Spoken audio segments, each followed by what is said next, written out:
ഇപ്പോൾ ഇടുക്കിയിലെ വിവരങ്ങൾ നൽകാനായി ബിനീഷ് ആന്റണി ചിരിക്കുകയാണ്. ബിനീഷ്, ഇടുക്കിയിൽ മഴ എത്രത്തോളം ശക്തമാണ്? കാരണം ഇടുക്കിയുടെ മലയോര മേഖലകളിൽ നിന്നുള്ള വിവരങ്ങൾ ബിനീഷിന് ലഭ്യമാകുന്നുണ്ടോ? ബിനീഷ് നിൽക്കുന്ന മൂന്നാറിലടക്കം ഇപ്പോൾ എന്താണ് സംഭവിക്കുന്നത്? അജി, ഇടുക്കിയിൽ ഇടവിട്ട് മഴ പെയ്യുകയാണെങ്കിൽ തന്നെയും അതിശക്തമായ മഴ തന്നെയാണ് രാത്രിയെല്ലാം ലഭിച്ചിരുന്നത്. ഏതായാലും ഈ സാഹചര്യത്തിൽ ഇടുക്കിയിലെ 4 അണക്കെട്ടുകളാണ് തുറന്നിരിക്കുന്നത്. Munnar head house dam, Kallarkutty, Pambla, Malankara തുടങ്ങിയ ഡാമുകളാണ് തുറന്നിരിക്കുന്നത്. ഈ കല്ലാർകുട്ടി ഡാമും ഹെഡ് ഹൗസ് ഡാമും അതോടൊപ്പം തന്നെ പാമ്പള ഡാമും തുറന്നിരിക്കുന്നത് ജലനിരപ്പ് ക്രമീകരിക്കുന്നതിന്റെ ഭാഗമായാണ്.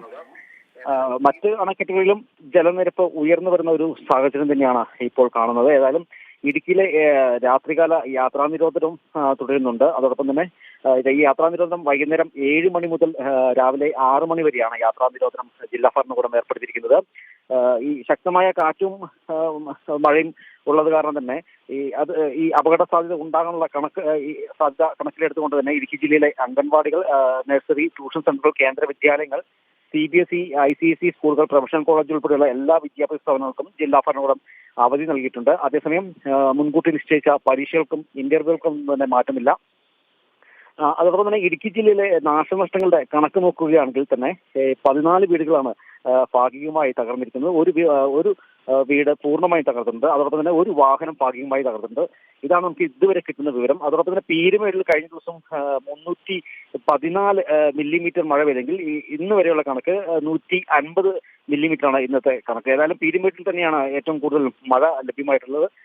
മൂന്നാറിൽ 85 മില്ലിമീറ്ററും മഴ ലഭിച്ചിട്ടുണ്ട്.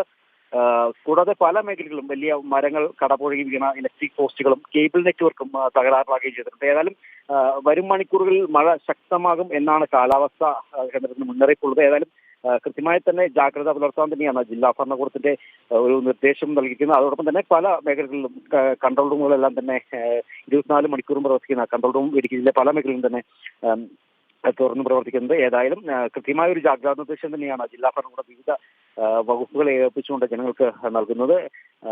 അതുകൊണ്ട് തന്നെ കൃത്യമായ ഒരു ജാഗ്രതയോടെ തന്നെ ജനങ്ങൾ മുന്നോട്ട് പോകുന്നുണ്ട്. അജി.